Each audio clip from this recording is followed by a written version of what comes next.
status as far as the first batch of Cisco's launch pad is concerned in Bengaluru. And on that note, I'm going to hand it back to Chandra in Bengaluru then. Krishna, on to the most interesting segment. I know you're saving the best for last, but let me kick it off then by introducing the next startup we have on the show. We are talking about Nazara Games. Now, gaming is something that people have been pretty gung-ho about in the last couple of years on the back of smartphone penetration, data usage. Nazara also believes that it will attract more consumers, more users by tying up with popular faces and popular brands. One of those popular faces we are going to bring in a while, but let's listen into the Nazara management talking to Krishna in Mumbai. In 2005, we licensed Sachin Tendulkar.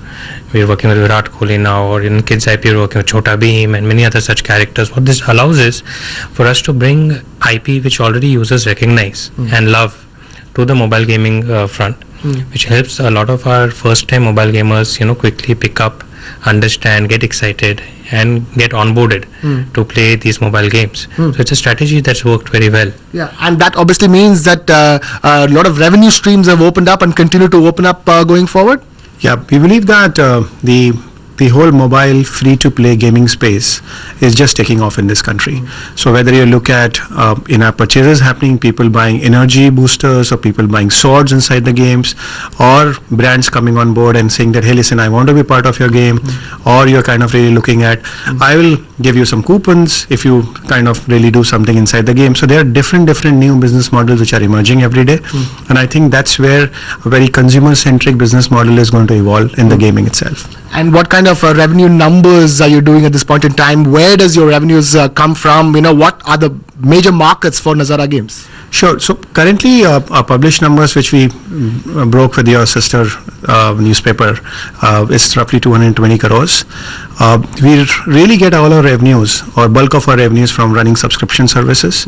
So we run subscription services in 54 countries. So we were happy to call ourselves a multinational corporation. Yeah, today serving consumers in Africa, in most of the Asia, Middle East, and that's what now we're expanding even more and more, opening more frontiers as we speak.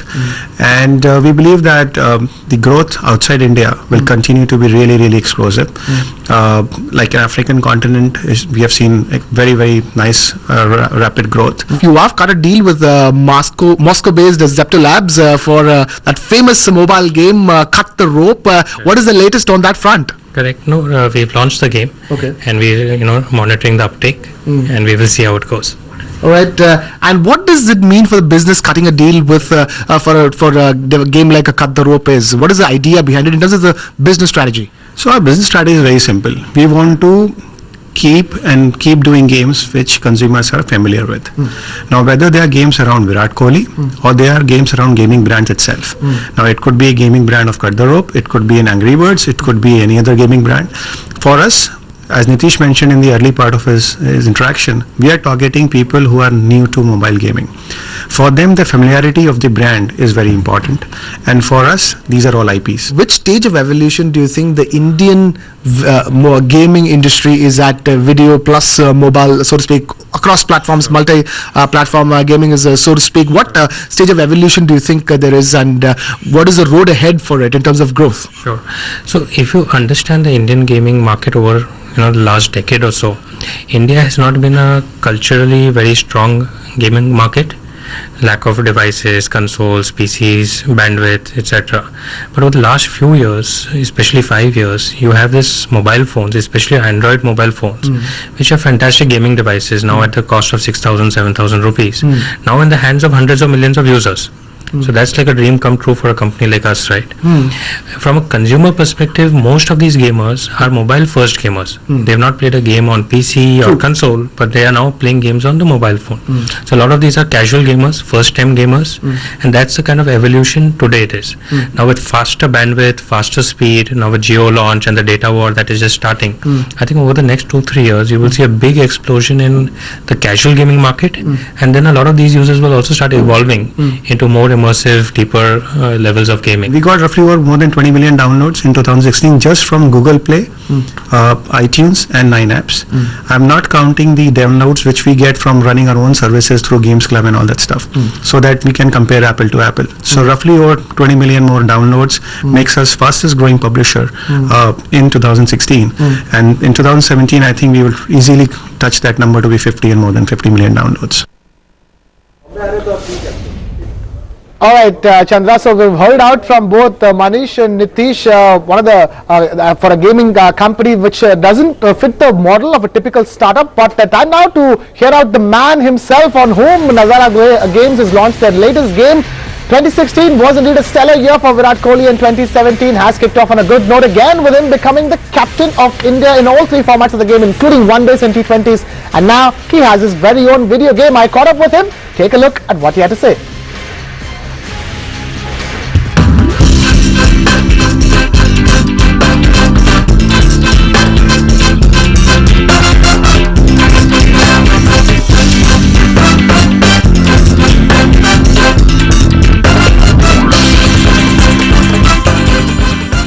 Honestly, it's a very strange feeling for me. I've always been a very keen gamer myself. I've always liked to play cricket games, on my gaming consoles and the phones and tablets and whatnot. So now to have a game of my own, obviously it's something that's very exciting for me, because I know how much I love games, and there are people who are maybe 10 times more excited and better gamers than I am. So for them, I think it's more exciting to be coming out with a game which is interactive, which is fast, to be precise. I mean, it's very important for the game to run well, and that's what we're trying to do with Nazara. It's a great thing that's happened at the start of the year, and I'm very excited about it. What exactly compelled you to take up this particular venture? What was the trigger for that to say, like, you know what, let's do this? I'm going to see myself become a video game.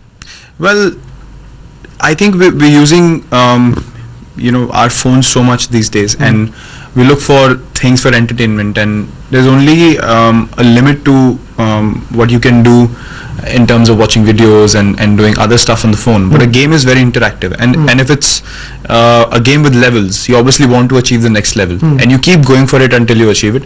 So I think that's what we are trying to achieve with this game, along with Nazara. Cornerstone has come in with partnership in partnership with Nazara, and the fit was perfect in terms of Nazara being the biggest name in gaming in the country, and I wanted to launch it with them, knowing that the platform is massive, and the exposure is massive, and the game, as I said, speaks for itself. Even when I played it, I found it very interesting. Okay, talking about the game, there are two games, in fact. There are not one but two. One is Virat Super Cricket, which is very realistic and actually taken from real life scenarios where you've played a game and won, say, you had 12 runs to score of 10 balls, and you've actually managed to score that in real life, and that scenario is replicated for the gamer who's playing it. And then the other, which is a simpler stick cricket, in which it's actually you and Rohit Sharma together. Talk to us about that. How did that come about? Well, the idea was, brought upon. I think it's been a few months when the idea came in, and I thought it's great. I mean, to have me and Rohit play together in that game. Stick cricket is all about hitting 4s and 6s. Yes. So it was about giving people that entertainment in a short span of time, when they don't have much time on hand. They can play 3-4 quick games and get done with it. The other game, the Super Cricket, is very, very interactive. As I said, it's a 4D game. It's one of those games that you play on the gaming consoles, and you have that look and feel. And people who know the game, there are different types of deliveries coming to you. You can time your shots. You can hit it the place that you want to hit it. And I think that's the best thing about it, because it's controlled by a swipe of a finger. It's not just buttons, directing the ball, but you actually have to move in your stance, and you have to time the ball, and you have to execute your shots really well. So I think that's great from an interactive point of view. What is Virat's creative input when a game is created like this? Like when Nazara Games is coming up, where do you come in terms of this creation of this game? Well, obviously from my end, what the feedback I gave was it has to be very realistic. Stick cricket is something very different, as I said. Yeah. It's got its own model, and we are just characters induced into the game. But with the Virat Super Cricket, I think what you see is the reality of the game coming through from your phone. As a gamer, as I said, it has to convince me first as a gamer that what I'm playing is realistic, right? Even with the features of the players and the certain characteristics you have, those things are very important as well. So from that point of view, I think the game runs very smoothly, and it gives you a real feeling of watching the game on TV and actually being able to control it. It gives you that sort of a feel. Can fans out there expect more iterations of this game, or are you going to concentrate on these two games and building these two going forward? No, for sure. I mean, the kind of feedback that we get, the kind of response that we get from the fans, we are going to try to improvise as much as we can, try to make it more realistic, try to bring in features that engage the people much more. I think that's what we want to achieve through these games. But for starters, I think it's great to kick it off, and people are really going to enjoy playing these games. And I just watched you play Virat Super Cricket. It was, I think, a Bangladesh game where you had scored 12 runs out of 8 balls. In real life, you had actually finished the match, but you just played the game on the game. You couldn't finish it, could you? I'm much better with the bat in hand rather than swiping my finger on the phone. That we all know, Virat. There's absolutely no doubt about that. I'm going to let you know the last couple of questions. One is because we are talking to you from 18 Hour Startup Central. Nazara Games is not a typical startup, but it was one of the first startups in the country, and now it's evolved into so much. What is Virat Kohli's engagement with India's startup ecosystem? You know it's been hitting headlines. I'm sure you've been reading about it as well. This is one such engagement. Are you planning to be an investor in the Indian startup ecosystem? Or do you like getting in the know of startups? Definitely. I mean, that's one of the things that I want to do. Because I know the game's gonna finish at one point, so I'm trying to learn as much as I can about the startup ecosystem, and we've spoken about a few investments that we want to make in the next couple of years as well. So that is something that I'm really keen on learning and understanding how the system works, when to invest in, what to invest in. Those things are very important. So I'm just trying to get smarter on that front, because I don't want to be left with nothing to do when I'm done with the game, and suddenly I'm like, what do I do in life now? So I think this is a perfect section for me to go into, mold myself into, and get a better understanding of how things work. So definitely you're going to see me being actively involved with the startups in this country. Chandra, it's so interesting. Like, Virat Kohli is already thinking of what he's going to do once he finishes playing cricket, and right, he is where he is right now. All 3 formats of the game, he is the captain. He's got a long innings to play, and that's exactly what I told him after the answer, that Virat, don't worry about what you're going to do after cricket. Yes, you can invest in India's startup ecosystem, but you've got a long innings to go. Krishna, no better reason to start up then if Virat Kohli is going to invest in it. I can't tell you how jealous I am today that you managed to snag an interview with Virat Kohli. But I'm very heartened to hear that he's better with the bat than swiping. So that means his brilliant consistency is going to continue for some time to come. But before we end the show, we just want to highlight a very important news story that happened today, which is that Jason Kothari, who till yesterday was the CEO of Housing.com,